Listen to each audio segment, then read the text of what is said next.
réellement la polygamie, elle est dans la Bible? Ça a commencé comment?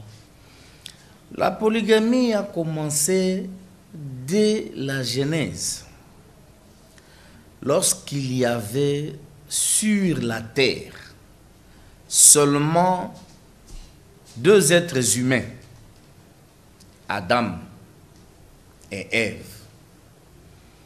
Ève fut donc trompée par le serpent ancien, c'est-à-dire Satan, qui commit adultère avec elle, parce qu'Ève était la femme d'Adam, la femme lui donnée par Dieu.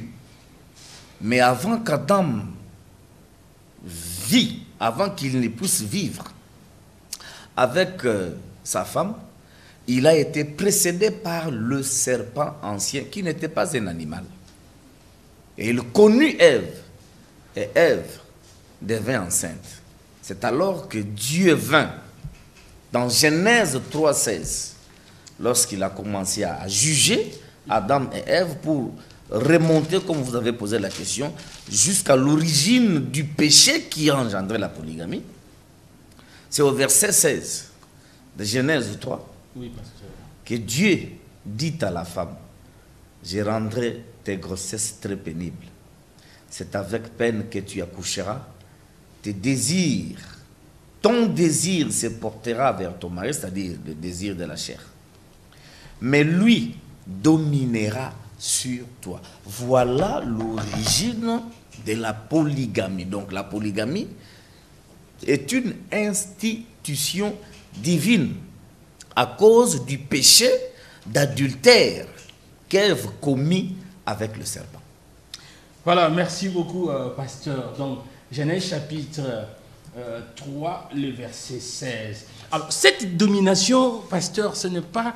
Veuillez nous en expliquer un peu. C'est une domination et que l'homme est en train de donner des consignes à sa femme. Ça, je veux, ça, je ne veux pas.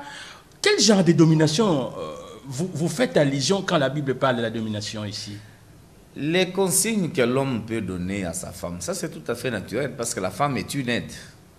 Naturellement, elle doit faire ceci, la vaisselle, la lessive, préparer la nourriture pour son mari. Ça, c'est pas la domination. Mais la domination dont il est parlé, c'est par rapport au sexe. Ici, Ève voulut déjà avoir deux maris, et le serpent et Adam. Alors Dieu n'étant pas d'accord, il est venu pour changer cela en disant que dans ce domaine-là du sexe, l'homme dominera sur toi la femme. C'est-à-dire que lui, il peut épouser autant de femmes qu'il veut.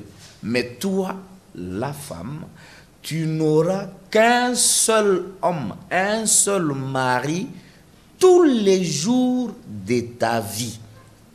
Pour que tu te remaries, toi, la femme, les versets sont là, on donnera. D'abord, il faudra définir ce qu'on appelle le péché. Le péché, selon 1 Jean chapitre 3, verset 4, c'est la transgression de la loi.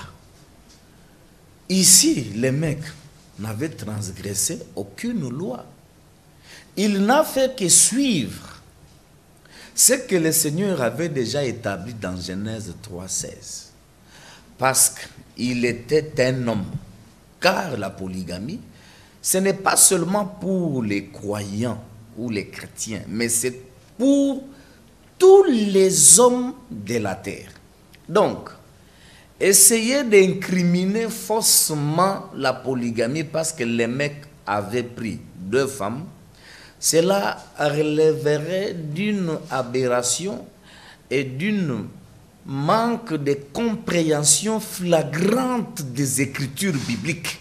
Parce qu'on ne peut pas attribuer à Dieu, plutôt à Satan, ce que Dieu a fait. Merci.